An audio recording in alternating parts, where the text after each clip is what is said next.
दोस्तों दूसरे टी20 मैच में इब्रतनाक शिकस्त और शर्मनाक सीरीज हारने के बाद आगा सुलेमान ने पाकिस्तान टीम से बड़े बड़े खिलाड़ियों की छुट्टी करा दी। जी हाँ दोस्तों, फाइनली इसे भी पता चल चुका है कि भाईजान कौन कसूरवार है और कौन बेकसूर है। और पाकिस्तान टीम में पुराने खिलाड़ियों की हो चुकी है तारीखी वापसी। तीसरे मैच के लिए पाकिस्तान की हैरान कुन प्लेइंग 11 सामने आई है और आगा सुलेमान ने बता दिया कि अब यहाँ पर मैं सिर्फ नाम की कप्तानी नहीं लूँगा बल्कि कप्तानी कर कर दिखाऊंगा। और इस चीज़ का यहाँ पर एतराफ़ किया आगा सुलेमान ने कि भाईजान अगर ये मैनेजमेंट पिछले कप्तानों के साथ नहीं थी तो ये मेरे साथ भी नहीं है। और अगर यहाँ पर कप्तान के बताए हुए तरीक़ों पर ही नहीं प्लेइंग 11 बनती तो किस चीज़ की कप्तानी है। यानी कि इसने सीधी बात वहीं की है जो कि मैंने आप लोगों को बताया था कि आगा सुलेमान कह रहा है कि साहबजादा फरहान को होना चाहिए, लेकिन साइम अयूब को फिर से फिट कर दिया। लेकिन अब ऐसा नहीं होगा।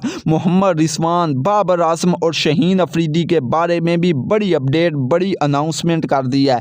आप लोगों के लिए खुशखबरी आ चुकी है। आइए जानते हैं कि पाकिस्तान टीम की अब प्लेइंग 11 कौन सी रहने वाली है तीसरे और आखिरी टी20 मैच के लिए। और यहाँ पर पाकिस्तान टीम में कौन कौन से खिलाड़ी हो चुके हैं बाहर, जिनको बता दिया है कि भाईजान आपका जो सफ़र था ना वो तमाम हो गया है। भाईजान अब निकलो, बोरिया बिस्तर बांधो और टीम से फारग हो। और आइए जानते हैं इस मैच का टाइम टेबल शेड्यूल भी इसी वीडियो के अंदर शेयर करते हैं कि पाकिस्तान और बांग्लादेश के दरमियान जो आखिरी मैच है ये कब कितने बजे खेला जाएगा। तो सबसे पहले यार वीडियो को कर दीजिए लाइक, क्योंकि राना फ़हीम अशरफ ने बताया है कि भाईजान पर्ची जो होती है ना वो पर्ची बेशक हो, लेकिन अगर वतन के लिए यहाँ पर जब भी मौका मिलेगा तो मैं इस तरीके से फाइट करूँगा कि आप लोगों को हैरान कर दूंगा। बल्कि पाकिस्तानी बैट्समैन के मुंह पर तमाचे मारे हैं राना फ़हीम अशरफ ने कि भाईजान ये आपकी औकात है और ये मेरी औकात है। हालांकि मुझे पूरे पाकिस्तान ने क्रिटिसाइज़ किया है, जिसके बाद यहाँ पर सब हैरान रह गए हैं जब ये इंटरव्यू सुना है राना फ़हीम अशरफ का। तो फाइनली अगर बात की जाए पाकिस्तान टीम की प्लेइंग 11 की तो नंबर 1 पर जिस खिलाड़ी की हुई है वापसी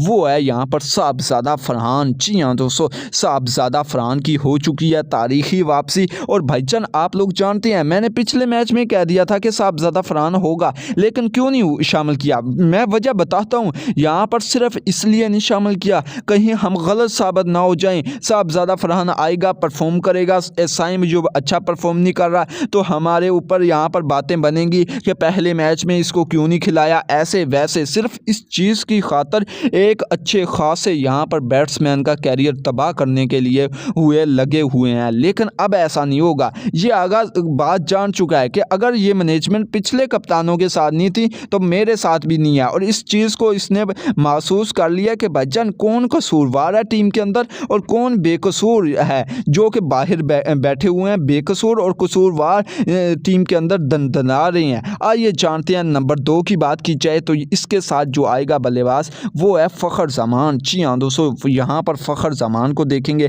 फ़खर की तो यहाँ पर आप लोग जानते हैं कि टीम में जगह बनती है। पिछले मैच में अच्छे रन्स नहीं बनाए लेकिन उससे पिछले मैच में अच्छे रन्स बना गया था और इसी ने यहाँ पर इसी की बदौलत हम यानी कि 100 का आंकड़ा पार कर पाने में यहाँ पर कामयाब हुए थे। अगर बात की जाए ओपनर्स की तो ये ओपनर्स हैं। नंबर 3 की बात की जाए यहाँ पर भाईजान छुट्टी हो चुकी है लेकिन मैच में आप लोगों को खिलाड़ी वही नजर आएगा। ये कौन सी बात हुई? ये बात हुई ऐसे कि यहाँ पर मोहम्मद हारिस है नंबर 3 पर, लेकिन मैं आप लोगों को लिख कर देता हूँ आगा सुलेमान ने जिस तरीके से बाबर आजम, शाहीन और बाबर की यहाँ पर वापसी करार दिया है उसके बाद यहाँ पर हारिस की अब जगह नहीं बनती। जिस तरीके से हारिस की परफॉर्मेंस आई है, ना सिर्फ इसने यानी कि घटिया तरीन बैटिंग की है बल्कि घटिया तरीन दोनों मैचों में कीपिंग भी की है। आप लोग जानते हैं पहले मैच में 2 कैच इसने ड्रॉप किए, दूसरे मैच में भी 2 कैच ही ड्रॉप किए हैं एज पर, एक सुलेमान मिर्जा की बॉल पर, एक यहाँ पर यानी कि स्पिनर की बॉल पर। इसकी जो सीट थी वो पहले ही आप लोग जानते हैं कि भाईजान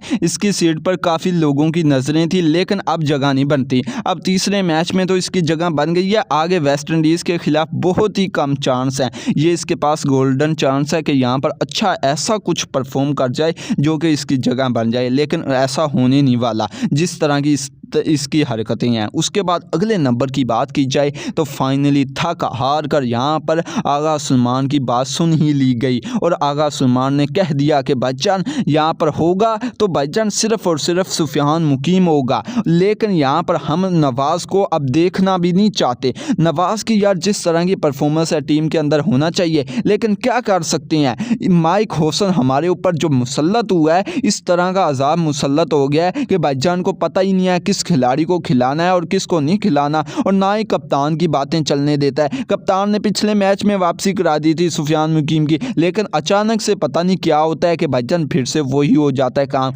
लेकिन अब ऐसा नहीं होगा, अब कप्तानी कर कर दिखा रहा है आगा सलमान। यहाँ पर सुफियान मुकीम की फाइनली वापसी हो चुकी है। उसके बाद अगले नंबर की बात की जाए तो यहाँ पर टीम के अंदर जिस खिलाड़ी को शामिल किया गया है वो है राना फ़हीम अशरफ। जी हाँ दोस्तों, राना फ़हीम अशरफ के लिए लाइक बनता है यार।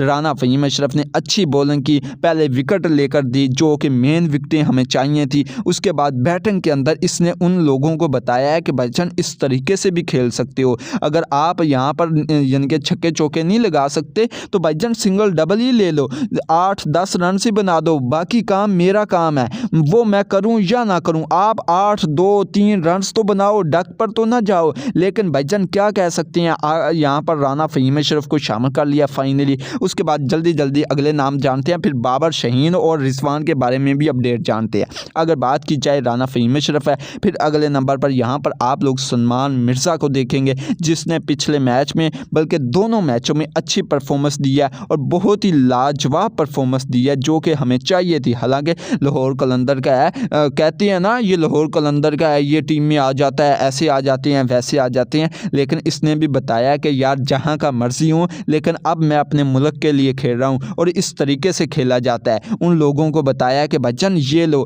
आपको सर पर उठाया था ना यानी कि पाकिस्तानी फैंस ने, और आपकी ये औकात है, आपको यहाँ तक नहीं लाना चाहिए था, इसने बताया है। उसके बाद अगले नंबर की बात की जाए तो यहाँ पर ऑलराउंडर को कह सकते हैं, लेकिन वो अपने आप को कहता नहीं है, वो है अब्बास अफरीदी। अब्बास अफरीदी की बहुत अच्छी परफॉर्मेंस है यार, ये अगर 1-2 छक्का खा जाता है तो भाईजान लगा भी जाता है, आप लोग भी जानते हैं। यहाँ पर अब्बास अफरीदी है। उसके बाद अगले नंबर की बात की जाए तो यहाँ पर डक वाले यानी कि सरदार बोल सकते हैं, वो कौन है, वो है हसन नवाज। जी हाँ दोस्तों, हसन नवाज जिसकी घटिया तरीन परफॉर्मेंस फिर से शुरू हो चुकी है और इस भाई साहब ने ऐसा मजाक बनाया है कि ज़ीरो की बात करो, अगर ज़ीरो हमारी तोड़ती किसी तरीके से तो रन्स बनाएंगे, लेकिन भाईजान इसके पास यहाँ पर मौका इसी मैच में है, ये आखिरी मैच है क्योंकि इसी में यहाँ पर एतबार दिखा रहा है आगा कि भाईजान एक और आपके पास मौका है, परफॉर्म करते हो ठीक हो, वरना यहाँ पर आपकी भी छुट्टी हो जाएगी। इसके पास आखिरी चांस है यहाँ पर हसन नवाज के पास, ये खेलेगा ज़रूर तीसरा मैच।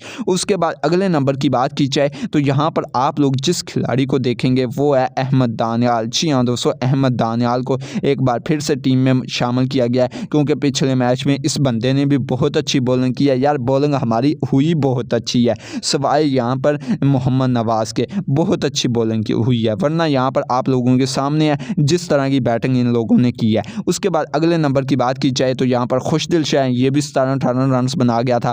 फिर अगले नंबर की बात की जाए तो यहाँ पर कप्तान आगा सलमान खुद मौजूद है। ये पाकिस्तान की प्लेइंग 11 है बांग्लादेश के अगेंस्ट तीसरे मैच के लिए। अब किन खिलाड़ियों की हो चुकी है वापसी वो बताता हूँ। खिलाड़ियों की किन की वापसी हुई है, शाहीन, बाबर, रिजवान। जी हाँ दोस्तों, ऑलमोस्ट यहाँ पर फाइनलाइज कर लिया है कि वेस्ट इंडीज़ के खिलाफ आप लोगों को ये नज़र आएंगे। आगा सलमान ने ये बात बता दी है और कह दिया है कि भाईजान अब वही खिलाड़ी होंगे जो कि बेकसूर पाकिस्तान टीम से बाहर निकले हुए थे और कसूरवार अब नहीं दंडन आएंगे। ये फाइनली बहुत अच्छी गुड न्यूज़ आ चुकी है।